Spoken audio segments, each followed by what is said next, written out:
Okay. Apparently she's not quite ready yet. Let's keep it going then. I'm ready. Can you hear me? Oh, there you are. We got her. Oh, well, it's so great. We didn't see you pop up right away. Laura, great to have you this morning. I wanted to start with this breaking news overnight that it appears, and there you are. You popped up for us. It's so great to see you. The Daily Mail has a very interesting story that's saying that Vladimir Putin essentially may be running out of bullets, that he might have a week and a half, 2 weeks max. He's losing warplanes, tanks, all the rest of it. He obviously went into this thinking he was going to bulldoze his way through Ukraine. He's obviously caused a lot of destruction. Don't want to minimize the fact there's over 2 million refugees. But this has not gone as well as Vladimir Putin expected. I don't buy it for a second, Ed, I'll be honest with you. I really think that there's so much misinformation.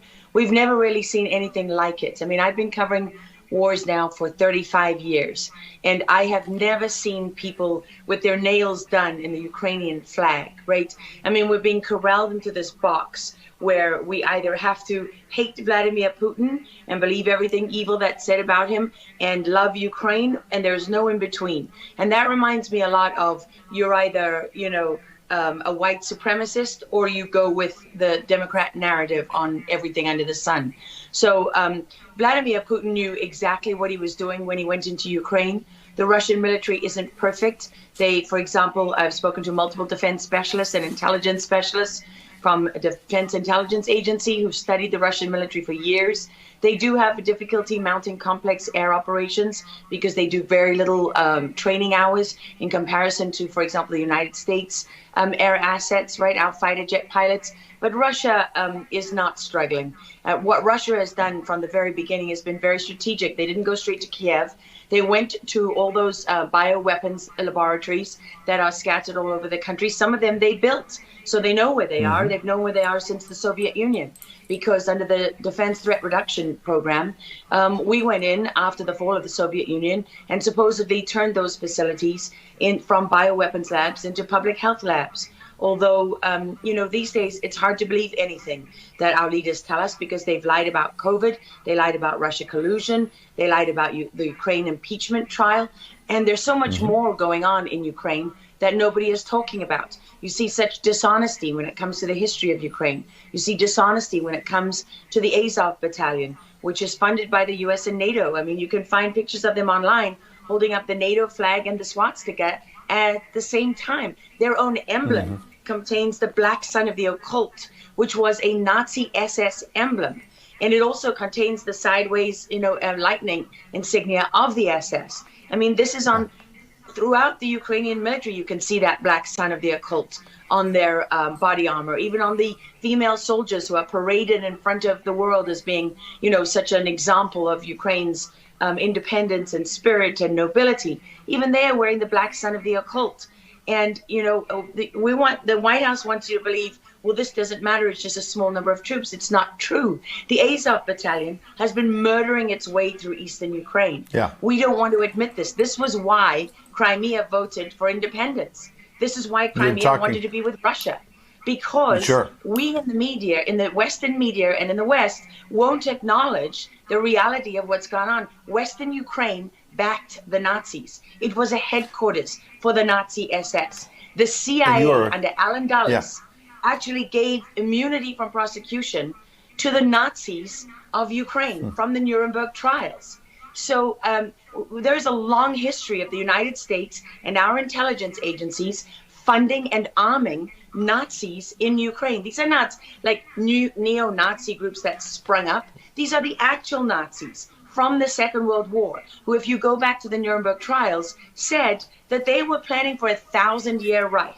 And so you have to really wonder, as you look at this, when you know that the CIA sponsored the color revolution in Ukraine in 2013 and 14, that they selected Ukraine's leaders, go to Victoria Nuland's leaked phone conversation where she and the US ambassador are deciding who can lead Ukraine. I mean, there's as much interference here as you could possibly imagine before you even get to Hunter Biden, Nancy Pelosi, John Kerry, and Mitt Romney, and all of their children who are employed, who earn millions from Ukrainian gas companies. Yeah, you were pointing, pardon me, to a real credibility crisis for our leaders. I want to let Karen Turk jump in. Yeah, I wanted to bring up the fact that President Zelensky is Jewish, and I don't know exactly how this factors in, but there's some very interesting points in what you're saying. And looking at this, you could think it's political theatrics. You made a very good point at the beginning that you think that Putin is in control. And I actually want to play something that Jen Psaki said, because it seems that the White House is actually echoing that sentiment. Watch this.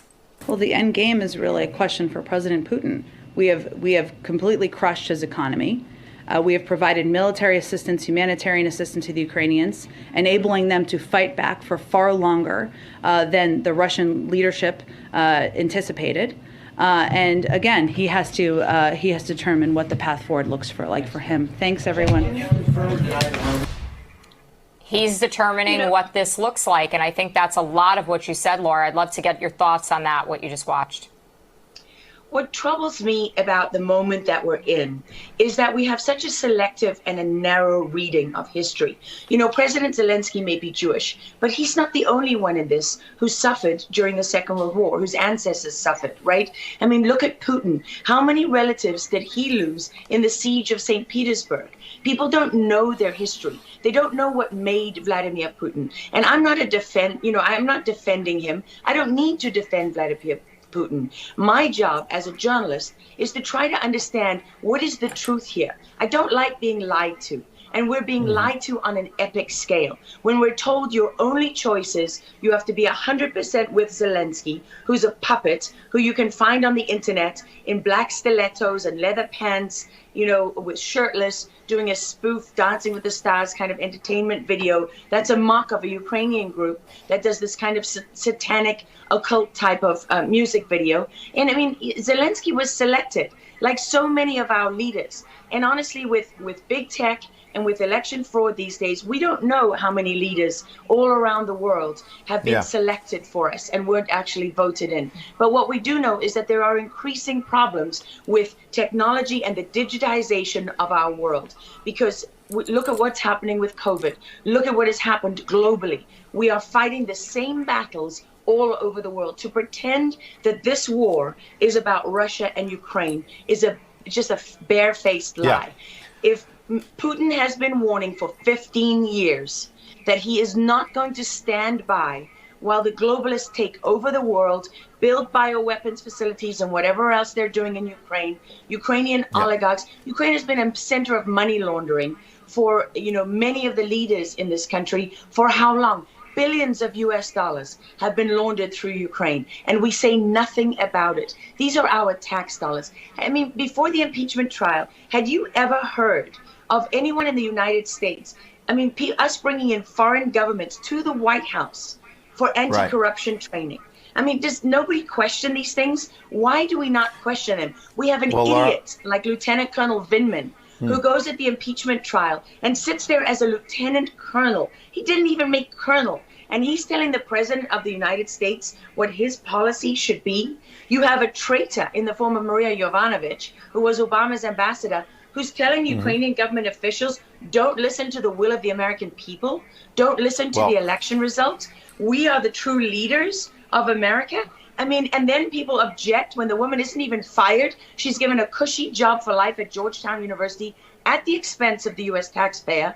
And we're told that the president of the United States cannot say to his foreign counterparts, that we want you to look into something. But Joe Biden, he can withhold as much aid as he wants to. I mean, there's so much hypocrisy and dishonesty here. And Ukraine is at the center of it all. Go back to Russia collusion. Go to Alexandra Chalupa. Go to Eric Karamella, the whistleblower who went to work for Adam Schiff, who wasn't really a whistleblower, and all those corrupt people in the deep state. And you know what?